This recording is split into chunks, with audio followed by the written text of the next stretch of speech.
El mundo está cambiando muy rápido. Lo que hoy era una novedad, mañana se habrá quedado en algo antiguo.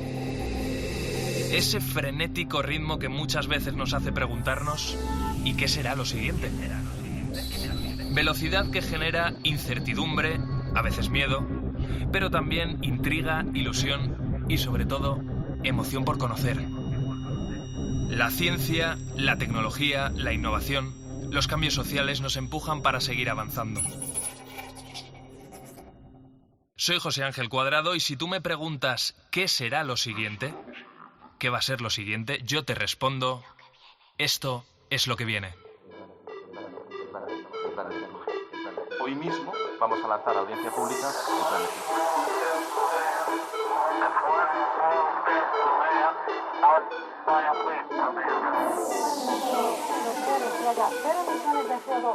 En 2050.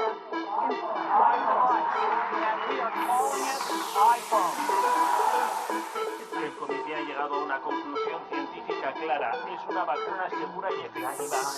La tercera misión de SpaceX se ha acoplado con éxito. En COPE, José Ángel Cuadrado. lo que viene. Una persona ingiere de media 76 gramos de proteínas al día. Como somos casi 8.000 millones de personas en el planeta, pues estamos obligados a producir 200.000 millones de toneladas de carne al año. Y de pescado, y de verduras. ¿Y en el futuro? Bueno, no hace falta irse muy lejos porque en el año 2050, es decir, pasado mañana, vamos a ser más de 9.000 millones de personas y eso supone mucha más carne, mucho más pescado y mucha más verdura. ¿Cómo vamos a criar y a cultivar todo eso? ¿Podemos mantener ese ritmo de producción? ¿Qué alternativas tenemos?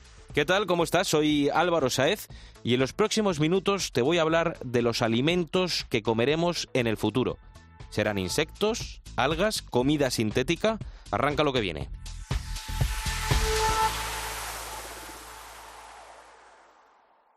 Okay, we can see the burger cooked now. Happy with both sides? 5 de agosto, año 2013, Londres. Ese día y en esa ciudad se cocinó en riguroso directo, en un programa de televisión, la primera hamburguesa del mundo cultivada en un laboratorio. This is a technology that can be transferred to other animals as long as they have these stem cells in their skeletal muscle. What did it taste like? Most animals. I was expecting the texture to be more soft. Fue el inicio de la carne artificial, de la que aquí en lo que viene hemos hablado largo y tendido. La hamburguesa de laboratorio pesó 140 gramos y para crearla fueron necesarios cultivar las 20.000 fibras de músculo artificial.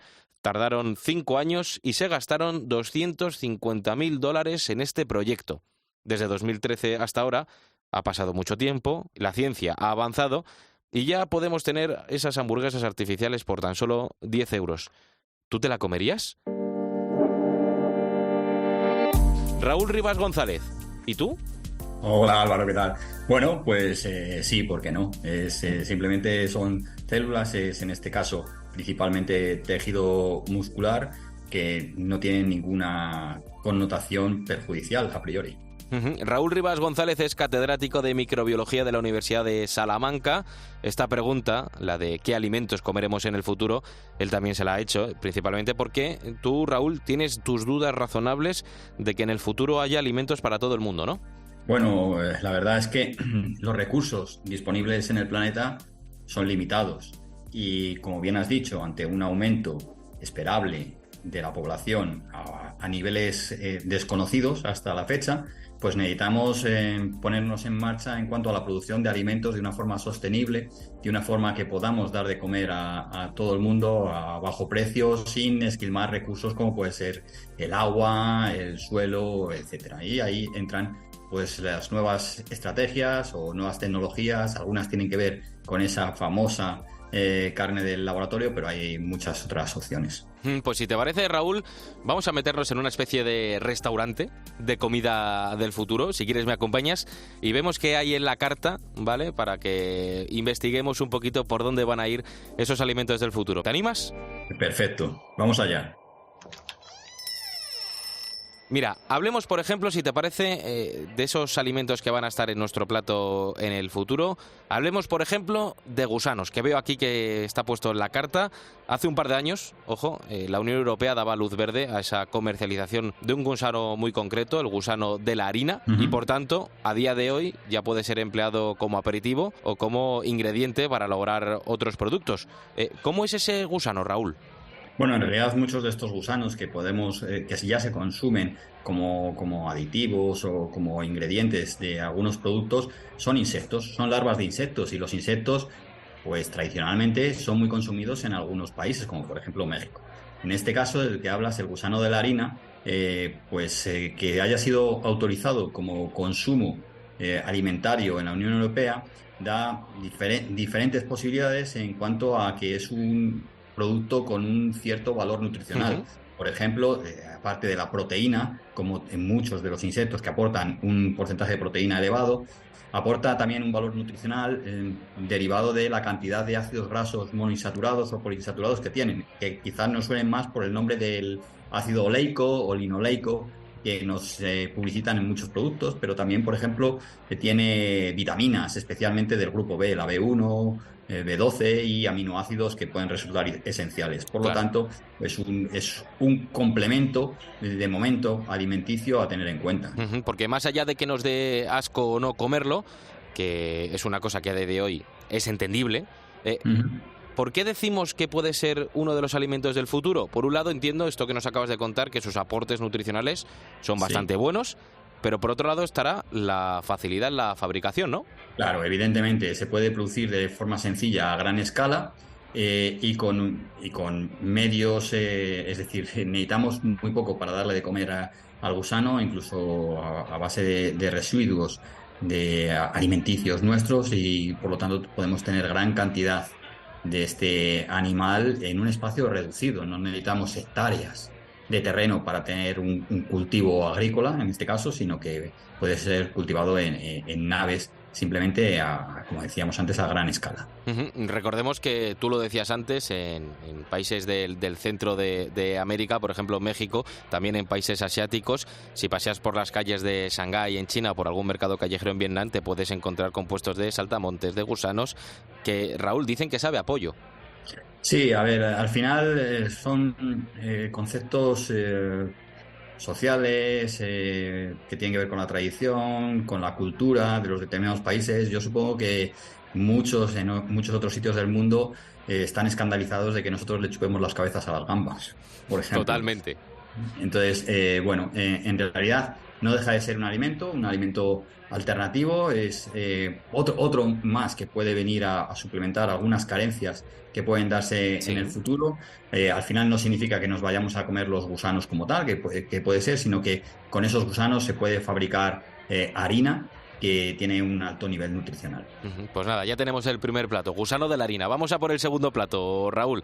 Este también está llamado a ser alimento del futuro, algas, que he visto por ahí que hay mucho, que cada una con un nombre más impronunciable que el anterior.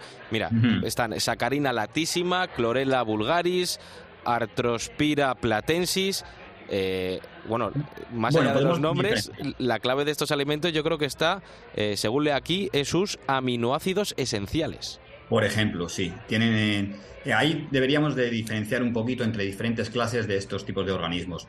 Saccharina, por ejemplo, es un alga, un macroalga, como las que vemos cuando vamos a la playa, cuando vamos al mar. Es de las denominadas kelp y tiene una facilidad de crecimiento inusitada. Por lo tanto, se puede cultivar en condiciones controladas, igual que utilizamos la acuicultura para obtener, por ejemplo, salmón de granja, que está muy por encima de las capturas del salmón salvaje, por ejemplo, y que es fundamental para dar salmón a todo el mundo. Pues también podemos utilizar esas granjas de marinas para la obtención de macroalgas como Saccharina. Y aparte, tenemos microalgas que pueden ser cultivadas en grandes fermentadores, en fermentadores como los que se utilizan, parecidos a los que se utilizan para hacer el vino, por ejemplo, y esa es Chlorella. Chlorella me da muchas posibilidades porque crece muy rápido, requiere pocos nutrientes para su producción, tiene un alto contenido en proteína, similar o superior al de la soja.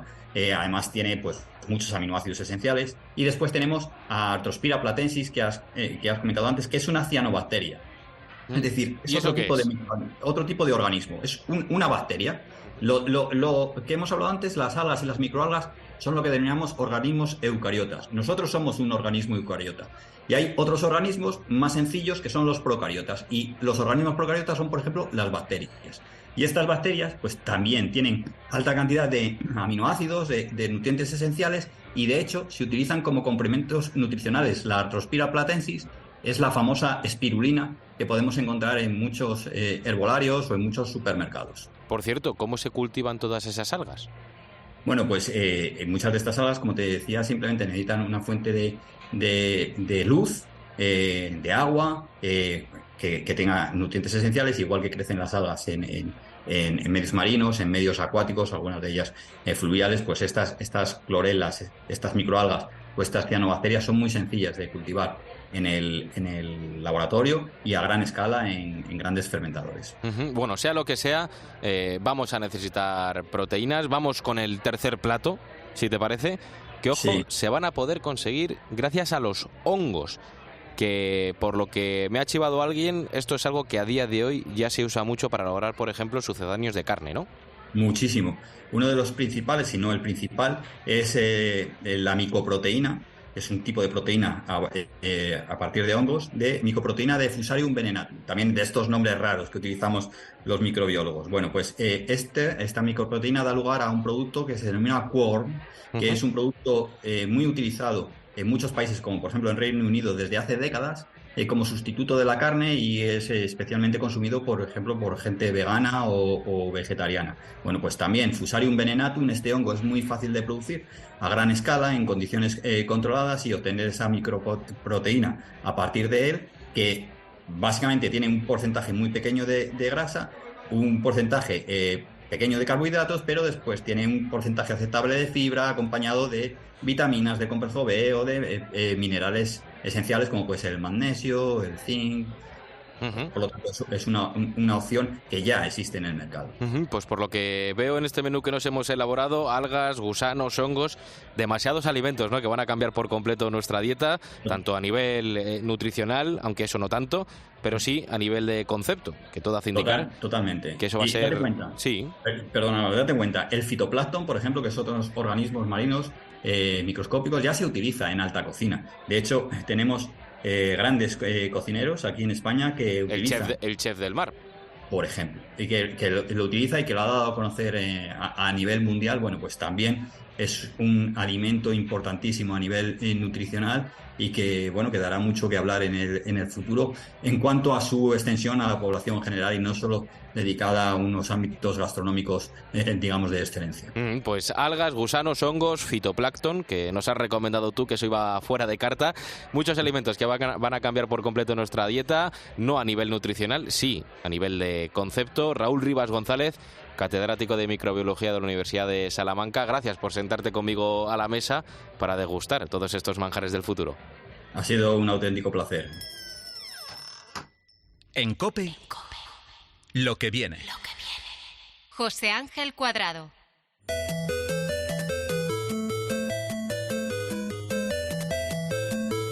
Está cerca de cumplir 40 años y, aunque pasen otros 40, seguiremos reconociendo este juego. O no, la verdad. Prueba si quieres a ponérsela a tu hijo a ver qué te dice. Desde que en 1984 un ingeniero informático de la Unión Soviética creara el videojuego, el Tetris ha sido uno de los videojuegos más vendidos de la historia y, ojo, el primero que se usó en el espacio. Fue una auténtica revolución. Ahora vemos el Tetris y la verdad es que no le vemos ninguna complejidad, y los jóvenes ningún atractivo. La industria del videojuego no para de crecer, no para de reinventarse, y se ha convertido en el sector económico que más está invirtiendo en el futuro. Hace unos años, las salas de recreativos parecían una realidad exagerada. Y fíjate dónde estamos ahora. Reconocimiento facial, reconocimiento de voz, control de gestos, realidad virtual. ¿Qué será lo próximo? Actualmente, la industria del videojuego es el sector económico que más está invirtiendo, como te decía, en este futuro. Está previsto un beneficio de 200.000 millones de dólares este 2023 y lo hará con nuevas formas de captar nuestra atención. ¿Cómo? Pues ofreciéndonos la mejor experiencia que hayan tenido jamás en el mundo virtual los jugadores, o mejor dicho, haciendo que la frontera entre el mundo real y el mundo virtual sea cada vez más débil. Por ejemplo, ¿te imaginas sentir un disparo mientras estás jugando a un videojuego de guerra? ¿A qué molaría? Pues esto es ya una realidad y lo ha conseguido una empresa española. Han inventado una chaqueta que es capaz de producirte sensaciones reales mientras juegas. Escucha a Eira. Ella es influencer especializada en videojuegos y lo ha probado. Eira, ¿qué tal? Muy buenas, Álvaro. A ver, las chaquetas para mí son una pasada. Yo las estuve probando en Calpe, en un evento que tuvimos con ellos. Y la verdad es que cualquier disparo, cualquier corte, cualquier incluso empujón, la lluvia, el viento, la chaqueta lo sientes, ¿no? Sientes a tiempo real lo que tu personaje principal siente. Es una pequeña vibración, bueno, depende de la intensidad y de lo que haya sido exactamente, lo que le haya pasado el personaje, que tú sientes en la chaqueta en el mismo punto exactamente que el personaje pues le ha pasado. Y la verdad es que es una forma para vivir el videojuego de otra manera, es una manera súper inmersiva de meterte en la partida, en el game, en el modo historia, lo que estés jugando en ese momento. Y yo creo que en un futuro va a estar muy presente a la hora de vivir los videojuegos de esa manera, ¿no? Y nada, la verdad es que espero que todo el mundo tenga la oportunidad de probarlo porque es una manera, como he dicho, muy profunda, ¿no?, de meterte en el tema de los videojuegos. Puedes estar sentado en tu sofá y sentir el disparo que ha sentido tu personaje. Entonces es una maravilla. Pues nada, un saludo y chao, chao. Un saludo, Eira. Increíble lo que nos cuenta, ¿eh? La realidad virtual y la realidad aumentada, la realidad mixta, todo esto se han convertido en una prioridad para los desarrolladores de videojuegos. Ya no solo vale con gráficos hiperrealistas, ahora tú tienes que ser el protagonista. José Fuertes, CEO de OWO, bienvenido a Lo que Viene. Muchas gracias, un saludo. Vosotros habéis creado esta chaqueta áptica. ¿Qué es eso de áptica? Pues mira, es un concepto muy sencillo y básicamente lo que nosotros hacemos es convertir el mundo virtual en real. Y lo que hacemos es añadir el sentido del tacto. Por eso áptico viene de la raíz etimológica del sentido del tacto. ¿Y cómo es? ¿Como un chaleco antibalas, más o menos? Pues mira, no es un chaleco, es una segunda piel, es más bien parecido a un maillot de ciclista, que incluso tiene mangas, ¿vale? Es customizable, lo puedes lavar. Y la principal característica que tenemos nosotros con respecto a cualquier otro sistema que exista en el mercado que sea áptico es que nosotros trabajamos con pulso eléctrico, es decir, lo que hace otros dispositivos es vibrar, por lo cual solamente ofrece una única sensación. Nosotros lo que hacemos es estimular y ofrecemos sensaciones físicas reales. Es decir, tú vas a notar la diferencia entre un abrazo, un impacto de bala, una daga, la lluvia, el viento, y todos esos estímulos, sensaciones, son totalmente diferentes. Viento, lluvia, un abrazo. Decías que esto es como una especie de maillot de ciclista. ¿Cuánto pesa? Menos de 300 gramos. O sea que no cuesta nada llevarlo para jugar, no es una carga que tenga que llevar el jugador. En absoluto, incluso tú te puedes poner tu camiseta encima de la segunda piel. Es por eso que le llamamos segunda piel. Va en contacto directamente con la piel y tú puedes llevar toda la ropa que quieras. Puedes salir a la calle. O sea, a los 30 segundos de llevarla puesta, tú ya no sientes absolutamente nada. ¿Hay alguna sensación que sea incapaz de reproducir el chaleco? Nuestra segunda piel trabaja con un algoritmo propio y tenemos una tecnología de sensaciones. Esta funciona de microsensaciones. Por lo tanto, ese tren de pulso, tú puedes cambiar 9 parámetros distintos de cada microsensación. Es decir, si yo te quiero mandar un disparo en el pecho, que salga la bala por la espalda y sangre por ambas partes, pues esto es un tren de pulso compuesto por 4 microsensaciones. Por lo tanto, al poder cambiar 9 parámetros de cada microsensación, la forma de componer sensaciones es totalmente ilimitada. Alucinante. Esto es, José, una pieza más en ese inmenso mundo que pueden tener los videojuegos en eso que vamos a conocer como metaverso, ¿no? Pues imagínate, nosotros ya hemos hecho diferentes pruebas con juegos AAA, que estamos llegando ya a diferentes acuerdos, y lo que hacemos es cambiar el sistema de jugabilidad. Porque, como tú comprenderás, no es lo mismo que la pantalla se te vuelva roja a que tu cerebro esté detectando todas las acciones que tu avatar realiza en el juego a tiempo real. Por lo tanto, tu inmersión es 100% completa. En el caso que juegues en PC, en consola o en móvil. Lógicamente, si ya utilizas unas gafas de VR, la inmersión es 100% completa. Por lo tanto, cuando el futuro metaverso esté ya creado, pues va a ser una auténtica pasada, porque cualquier cosa que estás viendo y oyendo inmerso con gafas de VR, lo estás sintiendo y la inmersión es 100% completa. Mira, fíjate, el otro día estaba viendo la tele, vi un capítulo de Black Mirror, es esa serie que la puedes encontrar en plataformas y que muestra en cada capítulo mundos distópicos futuristas, y en ese capítulo concreto que estaba viendo, el protagonista se adentraba en ese mundo virtual de videojuego, ¿no? Pero con un chip, les implantaban un chip y ellos pues jugaban con su avatar. Claro, el protagonista tenía familia, tenía una mujer, tenía hijos, pero la realidad no le hacía tan feliz como las experiencias que sí que estaba viviendo en ese mundo ficticio. Claro, este tipo de cosas, ¿hay riesgo de que se puedan dar en el futuro? Es decir, ¿que el hiperrealismo tan exagerado nos confunda con la realidad?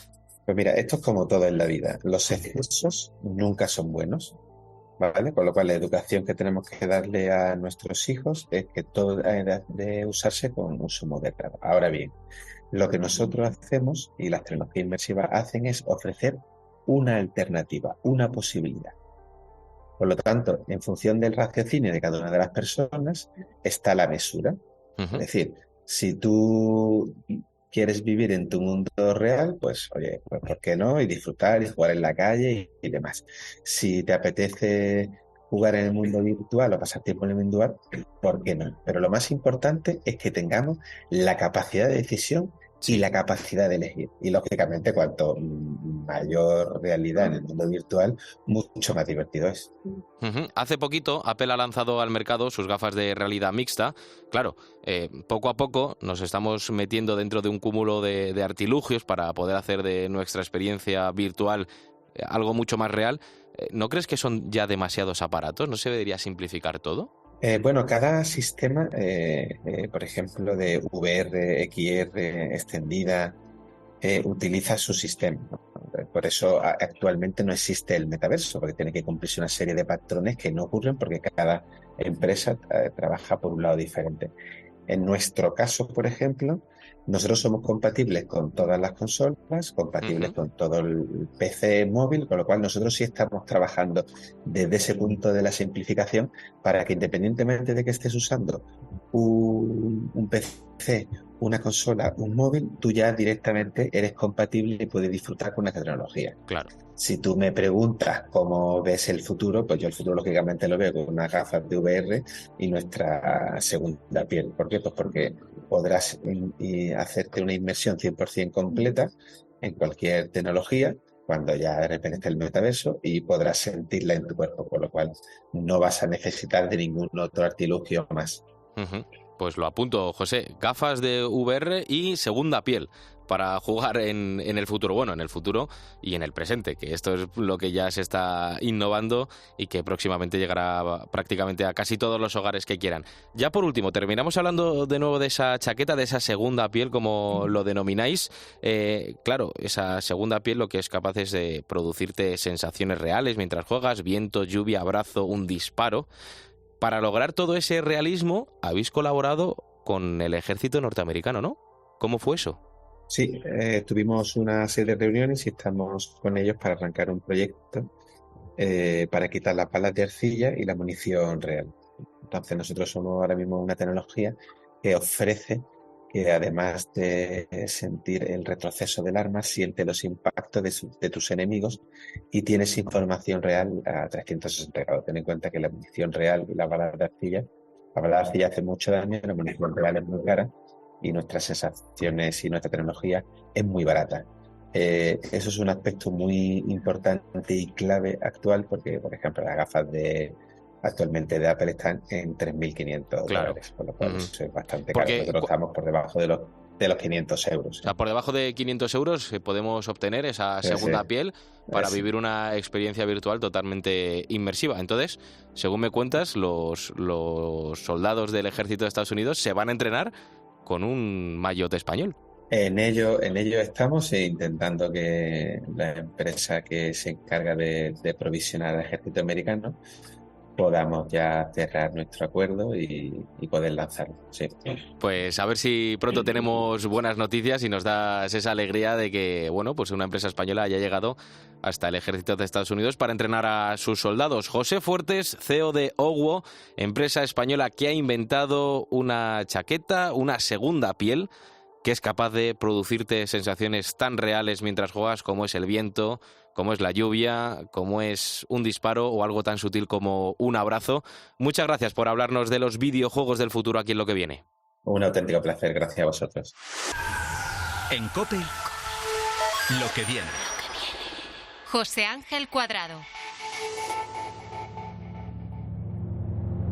Aquí en Lo que viene constantemente nos imaginamos el futuro, nos preguntamos cómo y con qué pagaremos en el futuro, qué alimentos comeremos, cómo nos vamos a mover, qué combustibles usaremos, cosas, como ves, muy prácticas, muy del día a día, pero también alguna quizá más trascendental. Por ejemplo, si las redes sociales o las nuevas tecnologías están haciendo que nuestra forma de querer a las personas haya cambiado, o si la inteligencia artificial va a cambiar la manera en la que los profesores dan las clases y evaluamos también los conocimientos de los alumnos. Jamás hemos tenido un escenario tan tecnológico como ahora y jamás hemos vivido un periodo de incertidumbre tan grande, y en parte es por la propia tecnología. Por tanto, ¿hasta dónde vamos a poder anticiparnos?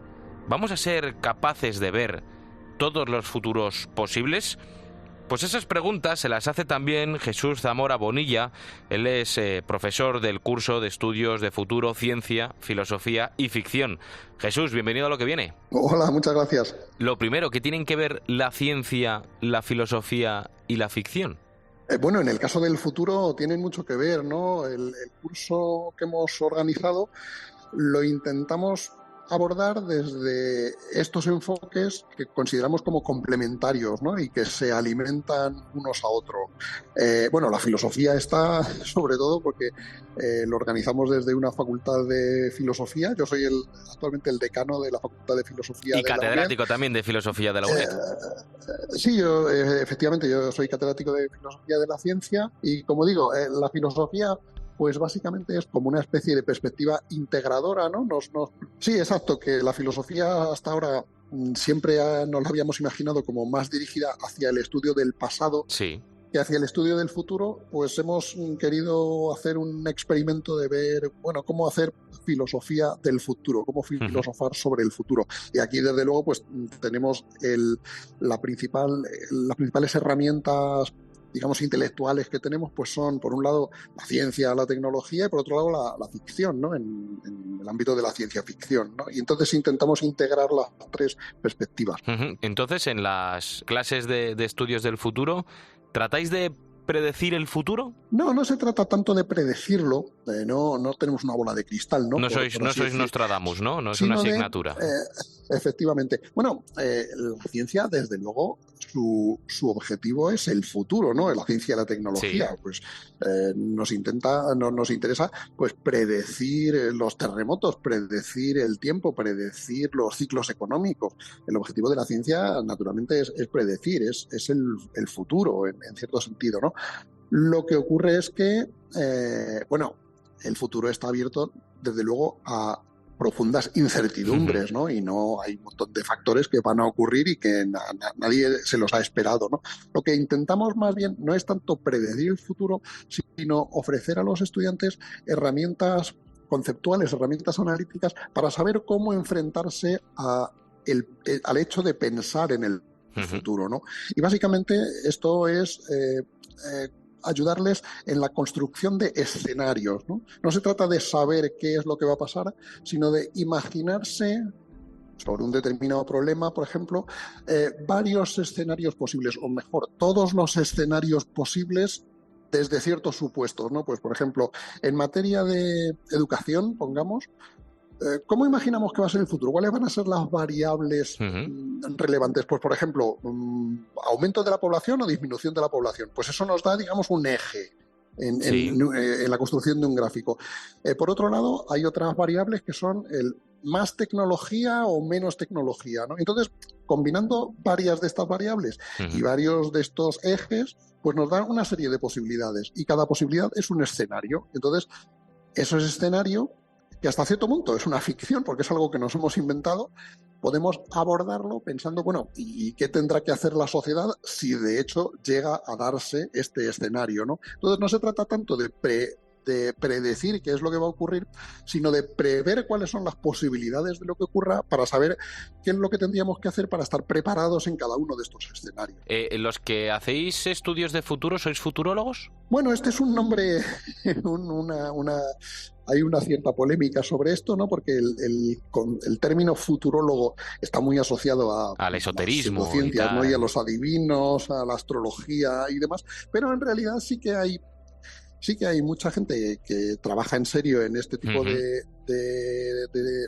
estudios y sí que le gusta el nombre de futurólogo, ¿no? Pues futurólogo en el sentido simplemente de que, bueno, uno estudia lo que se puede estudiar sobre el futuro, ¿no? Yo soy más partidario de utilizar el término futurónomo.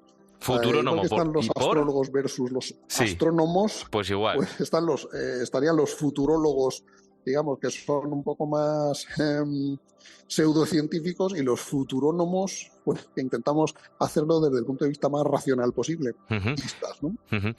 Una de las cosas más interesantes sobre este curso, repito, el curso de estudios de futuro, ciencia, filosofía y ficción de la UNED, es que analizan factores que a menudo son invisibles, que nosotros no vemos y que influyen también en nuestras decisiones. Algo así como una especie de prejuicios, ¿no, Jesús?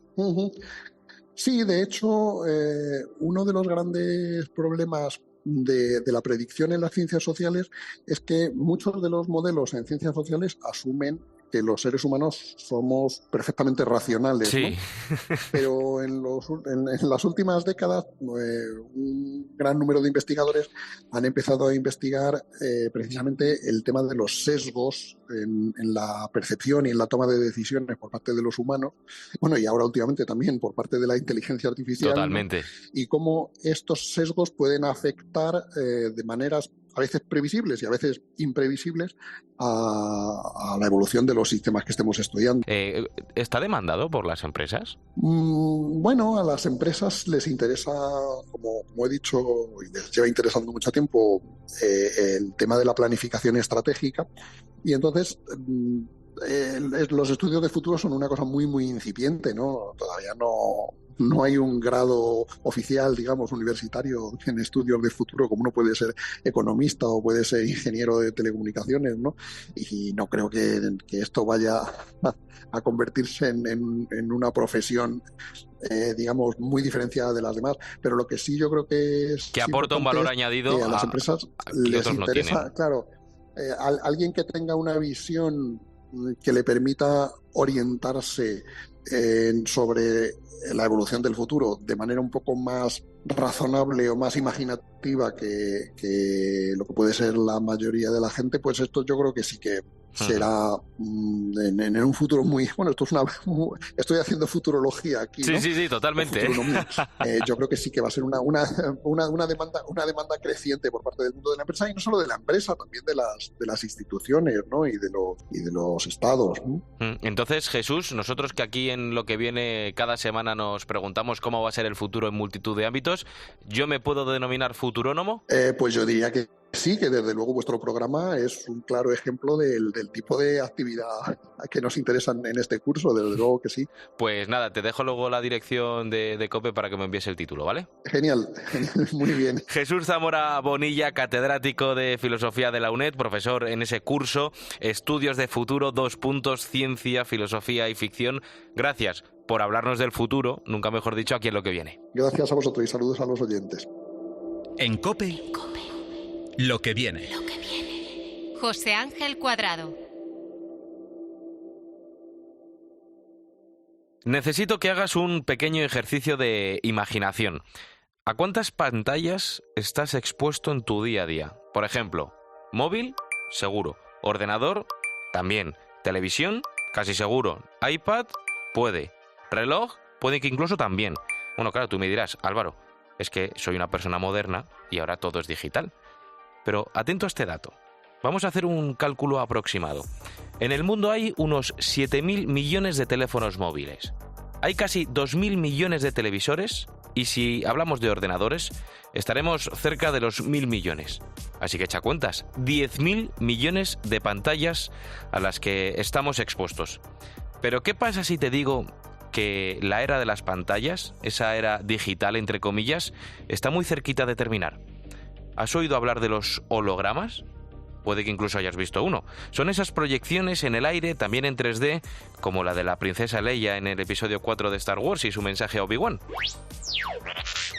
Los hologramas también parecen un dispositivo tecnológico más propio de la ciencia ficción que de la vida cotidiana, pero la realidad es que su teoría se publicó en el año 1947 de la mano del premio Nobel Denis Gabor, y el primero se proyectó 15 años más tarde por 2 científicos americanos. Aún así, las posibilidades que se abren para el futuro en este apasionante mundo de los hologramas es increíble. Y como aquí en Lo que viene somos muy inconformistas con ese futuro, nosotros no solo queremos saber si habrá o no hologramas, que ya te digo yo que sí, sino que lo que queremos saber es si podremos interactuar con ellos, si podremos tocarlos, si podremos manipularlos. Asier, ¿tú qué crees? Yo espero que sí, al menos a mí me han contratado para eso. Asier Marzo Pérez es doctor en informática, está especializado en una cosa fascinante que es la interacción humano-máquina. Y como especialista en esto, pues cree que en el futuro, y sobre todo los que le han contratado, podremos ser una especie de Iron Man en sus películas, ¿no? Más allá de esto, Asier, de que esto se pueda dar, que tú ya dices que sí, ¿por qué el futuro va por ahí? ¿Por qué estamos intentando huir de todas esas pantallas? Yo creo que hay 2 razones principales. Una primera es que las pantallas a las que estamos expuestos son bidimensionales, son planas, ¿vale? Pueden simular que tienen imágenes 3D porque hacen sombreado y oclusiones y escalas, pero a los ojos nos llega la misma imagen. Entonces, no aprovechamos todas esas habilidades innatas que tenemos para ver el mundo 3D. Por lo tanto, yo creo que vamos a ir más allá y ya se está viendo porque ahora... Ayer mismo, hace 2 días, Apple sacó estas gafas de realidad virtual que nos permiten que llegue una imagen distinta a cada ojo. A mí lo que me parece es que, ¿vale?, es un paso más allá de una pantalla. Tienes una pantalla en cada ojo y te da esta visión estéreo. Pero yo creo que me gustaría al menos que esas gafas desaparecieran, que los objetos, los gráficos tridimensionales aparecieran en medio del aire y todos interactuáramos con ello, ¿no? Un poco lo que decías que vemos en las películas. Efectivamente, el futuro va por intentar disminuir todos esos dispositivos que vamos teniendo y sustituirlo, pues en este caso, por hologramas que están en el aire, que esto es un paso fundamental, Asier, ¿no?, en esa interacción humano-máquina, eso que llamáis interacción humano-máquina. Sí, interacción humano-máquina que casi siempre suelen ser ordenadores, ¿no? Suena, aquí en España igual no se oye mucho, pero sí que es una ciencia bastante común de cómo interactuamos con el ordenador. Pues casi siempre con el ratón y el teclado, pero ya hemos visto que no, que va evolucionando, ¿no? Que ahora pues tenemos móviles multitouch y se supone que ahora llegarán las gafas de realidad virtual y aumentada y tendrán diferentes formas de interactuar. Eso que dices es fundamental porque la realidad es que cada vez usamos menos ese ratón, ese teclado y más los dedos. Hemos acostumbrado a una especie como de gestos a acciones digitales, por ejemplo el de ampliar o reducir una foto, pasar a la siguiente, escribir directamente sobre la pantalla. Esto es un poquito ir en la tendencia de lo que ya llevamos, pero un pasito más allá.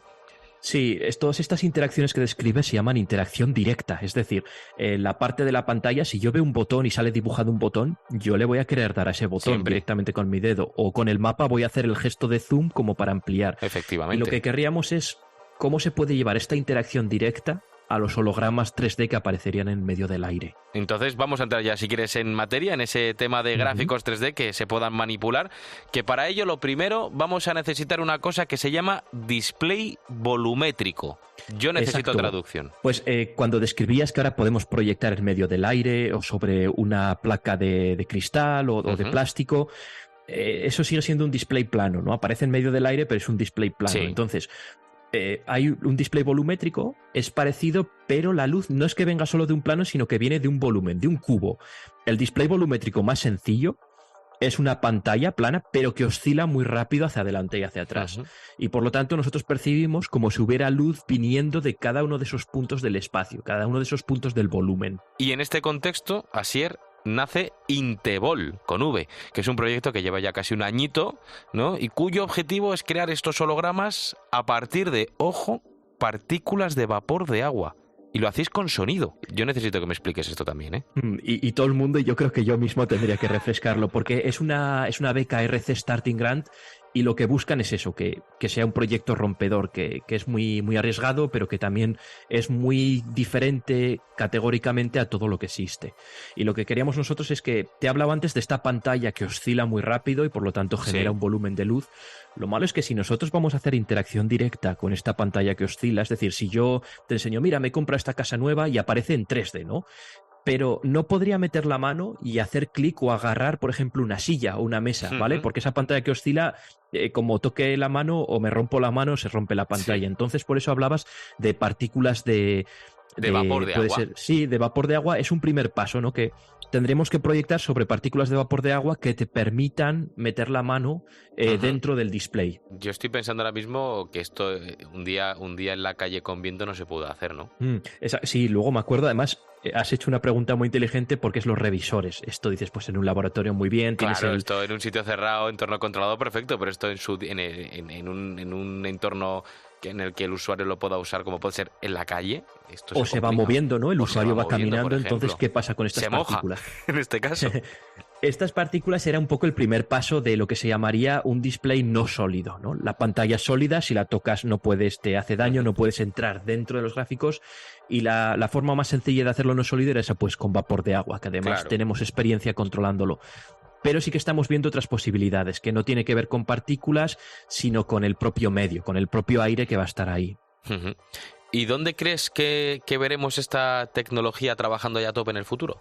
Pues yo creo que en muchos ámbitos, como decías, las pantallas es que están en todos los ámbitos de nuestra vida, para el trabajo, para el entretenimiento, para la educación.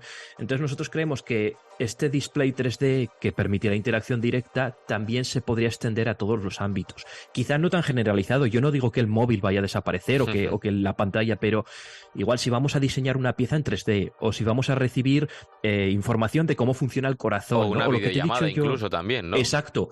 O el plano de mi casa que te quiero enseñar y me vas a ayudar a poner las sillas y las mesas. O en clase de geografía. Habrá ciertos escenarios donde sea mejor usar estos gráficos 3D con interacción directa. Lo mismo que ahora no usas el móvil para todo, sino que si puedes, igual pues vas al ordenador de casa o proyectas en una pantalla más grande.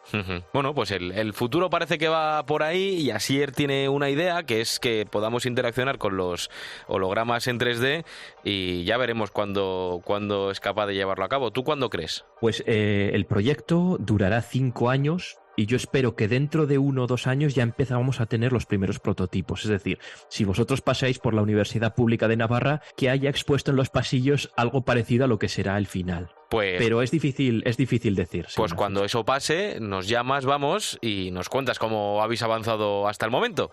Será un placer. Perfecto. Asier Marzo Pérez, que es doctor en informática, especializado en eso que conocemos como interacción humano-máquina, que es fascinante, líder del proyecto Intevol. Gracias por hablarnos aquí de esa posibilidad cada vez menos remota de interactuar con los hologramas. Muchas gracias a vosotros. En COPE, lo que viene. José Ángel Cuadrado.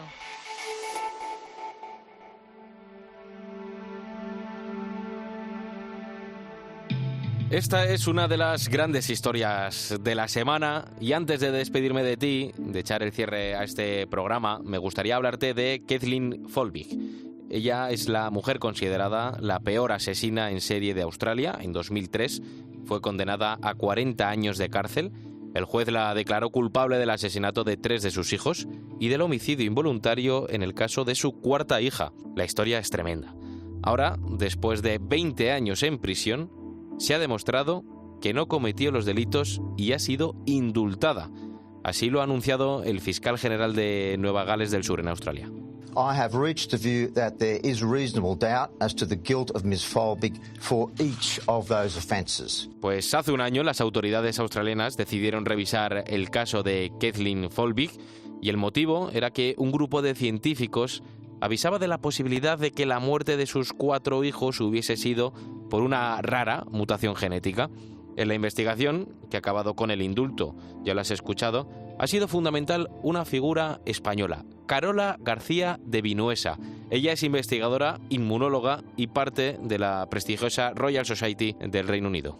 Muy contenta, muy aliviada y bueno, pues celebrando, porque ella finalmente está fuera de la cárcel. Esta historia empieza en 1989. Kathleen y Craig tuvieron su primer hijo, Caleb. Nació con problemas para comer y respirar al mismo tiempo. Le diagnosticaron laringomalacia. Lo que no esperaba es que 19 días después de nacer, Caleb iba a fallecer repentinamente. Un año después nació Patrick. Para vigilar su salud, su padre se quedó los primeros 3 meses en casa con él, pero cuando tenía 8 meses, Patrick falleció. Los 2 niños tenían causas naturales de muerte antes de hacer los estudios genéticos. El primer niño era un niño que nació a término, pero con un síndrome de distrés respiratorio. Tenía dificultad tragando y respirando simultáneamente. En su día esto no causó ninguna sospecha. Y el segundo niño desarrolló una epilepsia muy severa y murió durante un ataque epiléptico, y en el certificado de muerte constató que había muerto debido a una epilepsia. Y pasó lo mismo con las 2 hijas que tuvieron. Sara falleció en 1993 con 10 meses y Laura en 1999 con 1 año y medio de edad. Ahora, los investigadores han podido demostrar que la causa de su muerte fue genética. Esto no fue suficiente en la primera revisión del caso legal para liberarla. Decidimos poner un grupo de científicos expertos en los análisis de laboratorio de calmodulina. Publicamos toda la genética, lo que había de patología de los niños y los experimentos de laboratorio, demostrando que esta mutación era arritmogénita, es decir, que causa arritmias cardíacas, y que ya la probabilidad de que fuera la causa de la muerte de las niñas era muy, muy alta. La verdad es que nunca se encontraron signos de violencia en ninguno de estos 4 menores, tampoco restos de sustancias, pero su madre fue condenada. 3 meses después del fallecimiento, el marido de Kathleen encontró su diario. En él había frases extrañas hablando sobre la pérdida de sus 4 hijos. Ante la sospecha de que su mujer tuviese algo que ver, Craig avisó a la policía. Y en 2003 comenzó el juicio. Durante los peritos aseguraron que las 4 muertes no podían ser una casualidad. Fue simplemente el número de muertes en la familia lo que, pues en esos momentos la ley de Meadows era bastante popular, y esta era una ley de un pediatra británico que decía que una muerte en una familia inesperada es trágico, 2 es sospechoso y 3 es asesinato. Y con esto pues se pensó que era imposible, que los niños habían muerto todos de causas naturales. Y Kathleen fue enviada a prisión. Con el paso de los años, allá por 2018, un antiguo alumno de Carola contactó con ella porque después de conocer el caso le despertó la curiosidad. Pues las casualidades de la vida. Me contactó un antiguo alumno que había hecho una tesina, y un día, viendo un programa de televisión sobre este caso, pensó que qué raras estas muertes, y a mí me llamó diciendo si yo pensaba que ahora se podría buscar una causa genética, si teníamos ya la tecnología tan avanzada para poder mirar el DNA de niños que habían muerto pues hace 30 años, el primero. Y por eso comenzaron a explorar el ADN de Kathleen. Al secuenciar su genoma, vieron una variable un poco sospechosa. Podía ser una evidencia, podía no serlo. Así que Carola le mandó una carta a los abogados de la condenada. Había que hacer una investigación genética en los pequeños y también una exploración cardiovascular a la madre, porque tenía una anomalía que podía causar una muerte súbita.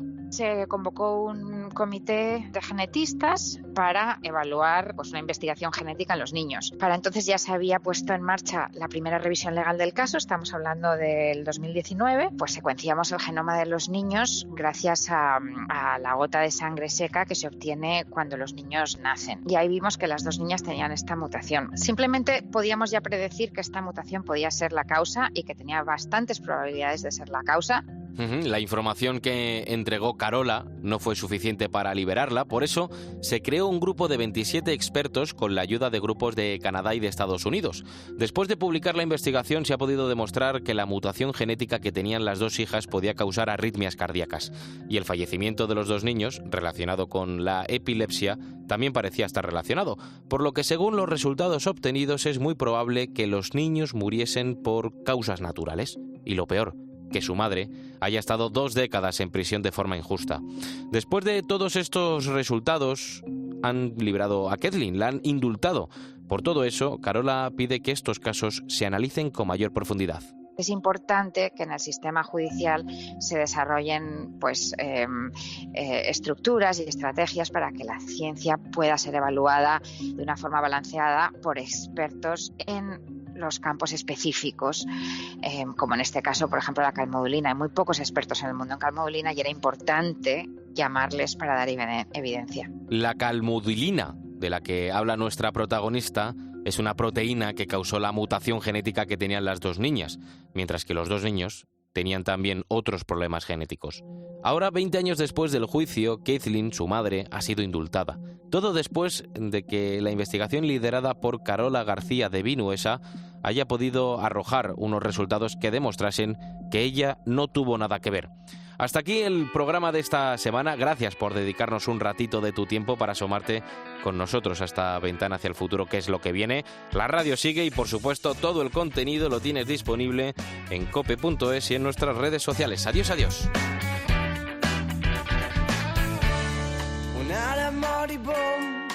I've seen your frown and it's like looking down the barrel of a gun and it goes off. And how come all these words?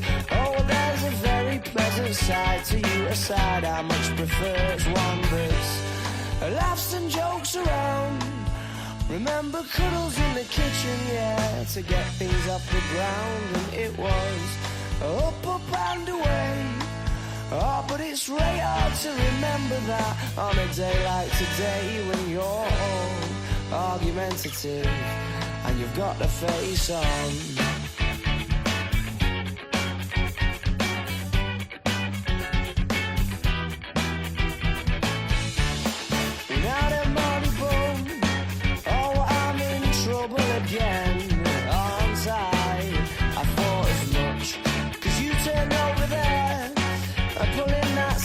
Disappointment face, the one that I can't bear, well can't we just laugh and joke around? Remember cuddles in the kitchen, yeah, to get things off the ground. And it was up and away. Oh, but it's really hard to remember that on a day like today when you're all argumentative and you've got the face on. And yeah, I'm sorry I was late, but I missed the train.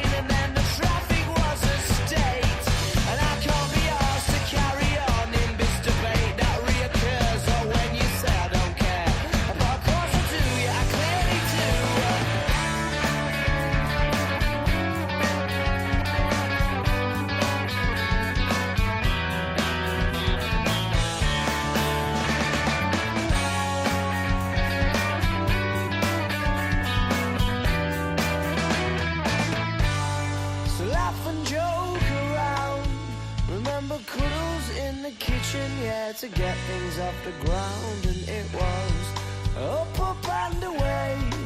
Oh, but it's really hard to remember that on a day like today when you're all argumentative and you've got the face on.